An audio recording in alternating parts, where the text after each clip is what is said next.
Hey everyone, I'm Kirk Mastin from Mastin Labs, and I'm here to help you nail those portraits that you've always wanted to take and get the best expression possible from your subjects.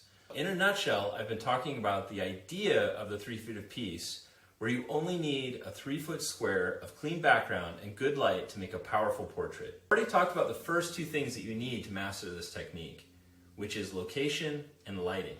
So the third and final thing you need is to get an authentic, unguarded moment from your subject. And this is all about making a real connection to show the inner beauty of a person. I show examples of this on our YouTube channel and elsewhere, and this skill develops over time as you become more comfortable with your role as a photographer in the portrait relationship, and you get these real moments from your subject with a combination, often with a combination of talk, posing your subject manually, so actually kind of posing them, and showing examples with your own body, how you want them to look.